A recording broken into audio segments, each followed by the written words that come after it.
কচুৰ শিঙিমাৰী বজাৰ মাৰ্কাছ মছজিদত পবিত্ৰ ৰমজান মাহ উপলক্ষে 40দিনীয়া এটেকাফ অহা 20 ফেব্ৰুৱাৰীৰ পৰা আৰম্ভ। মাজত মাথো আৰু কেইটামান দিন বাকী। ইয়াৰ পিছতে আৰম্ভ হ'ব ইছলাম ধৰ্মাৱলম্বী লোকৰ পবিত্ৰ মাহে ৰমজান। মাহে ৰমজান উপলক্ষে প্ৰতি বছৰৰ দৰে এইবাৰো নগাঁৱৰ কচুৱাৰ শিঙিমাৰী বজাৰ মাৰ্কাছ মছজিদত শিঙিমাৰী বজাৰ 23 হুছেইনিয়া আহমদীয়া খানকাহ জামে মছজিদৰ সৌজন্যত 40দিনীয়াকৈ অনুষ্ঠিত হ'ব এটেকাফ।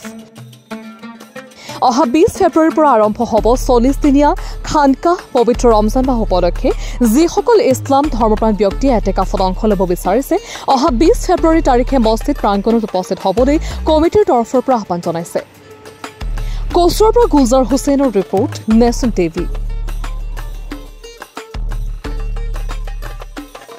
আলাইকুম ওয়াৰাহমাতুল্লাহি ওয়াবাৰাকাতুহু।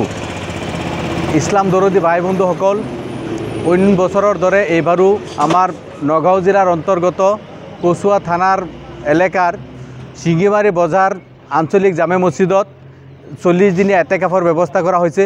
গতিকে সকলো ৰাইজক মানে 40 দিনৰ কাৰণে 20 ফেব্ৰুৱাৰীৰ পৰা এটেকাফ আৰম্ভ হ'ব।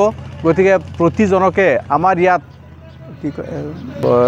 সকলোকে আমাৰ ইয়াত নিমন্ত্ৰণ জনোৱা হৈছে।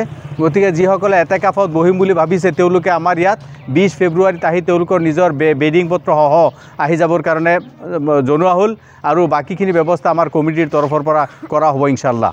গতিকে সকলো ৰাইজলৈ আমাৰ তৰফৰ খানকা কমিটিৰ তৰফৰ পৰা আহ্বান জনোৱা হৈছে, নিমন্ত্ৰণ জনোৱা হৈছে যে সকলোৱে আহি 40 দিনৰ কাৰণে ইয়াত এটেকাফত অংশগ্ৰহণ কৰিবৰ কাৰণে আৰু 40 দিনৰ কাৰণে আমাৰ ইয়াত সকলো ধৰণৰ ব্যৱস্থা কৰা হৈছে। খোৱা বোৱাৰ পৰা আৰম্ভ কৰি যিমানখিনি ব্যৱস্থা লাগে সম্পূৰ্ণখিনি কৰা হৈছে। গতিকে ইনশাআল্লাহ সকলোকে আমাৰ তৰফৰ পৰা আমন্ত্ৰণ জনোৱা হৈছে।